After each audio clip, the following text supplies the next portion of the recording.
नमस्कार, मैं तृप्ति Bhatnagar, energy healer एवं कोच। स्वागत करती हूँ आपका अपने शो हर दिन कुछ कहता है में जानने के लिए मई 14 का खास पाठ। गंगा सप्तमी वह दिन है जिसे देवी गंगा के पुनर्जन्म का सम्मान करने के लिए मनाया जाता है। हिंदू कैलेंडर के अनुसार गंगा सप्तमी वैशाख महीने की शुक्ल पक्ष की सप्तमी को मनाई जाती है। इस दिन अधिकांश हिंदू तीर्थ स्थानों में भक्तों द्वारा विशेष पूजा और प्रार्थना की जाती है। हिंदू धर्म में गंगा नदी को सबसे पवित्र नदी माना जाता है और गंगा सप्तमी को ज्यादातर भारत के उत्तरी भागों में बहुत जोश और उत्साह के साथ मनाया जाता है।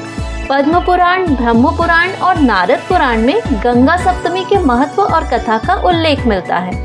जैसे पद्म पुराण के अनुसार आदि काल में ब्रह्मा जी ने सृष्टि की मूल प्रकृति से कहा, हे देवी, तुम समस्त लोगों का आदि कारण बनो, मैं तुमसे ही संसार की सृष्टि प्रारंभ करूंगा। ब्रह्मा जी के कहने पर मूल प्रकृति यानी गायत्री, सरस्वती, लक्ष्मी, उमा देवी, शक्ति बीजा, तपस्विनी और धर्मद्रवा इन 7 स्वरूपों में प्रकट हुई। इनमें से 7वीं परा प्रकृति धर्मद्रवा अर्थात देवी गंगा को सभी धर्मों में प्रतिष्ठित जानकर ब्रह्मा जी ने अपने कमंडल में धारण कर लिया। हिंदू पौराणिक कथाओं के अनुसार उल्लेख मिलता है कि सतयुग में जब राजा बलि के यज्ञ के समय वामन अवतार लिए भगवान विष्णु का एक पग आकाश और ब्रह्मांड को भेदकर ब्रह्मा जी के सामने स्थित हुआ, तब उस समय अपने कमंडल के जल से ब्रह्मा जी ने श्री विष्णु के चरण का पूजन किया। चरण धोते समय श्री विष्णु जी का चरणोदक हेमकुंड पर्वत पर गिरा। वहाँ से गंगा जी इसी दिन भगवान शिव के पास पहुंचकर उनकी जटाओं में समा गई। गंगा जी बहुत काल तक शिव की जटाओं में ही भ्रमण करती रही।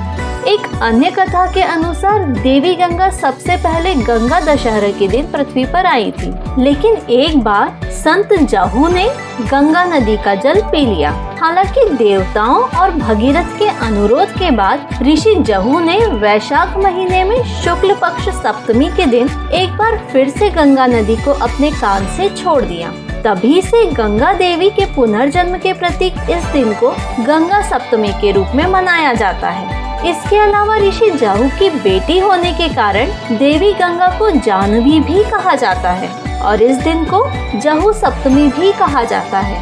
गंगा सप्तमी ज्योतिष की दृष्टि से भी एक महत्वपूर्ण पर्व है। वैदिक ज्योतिष के अनुसार इस दिन देवी गंगा का पूजन करने से व्यक्ति मंगल दोष के प्रभाव को कम कर सकता है।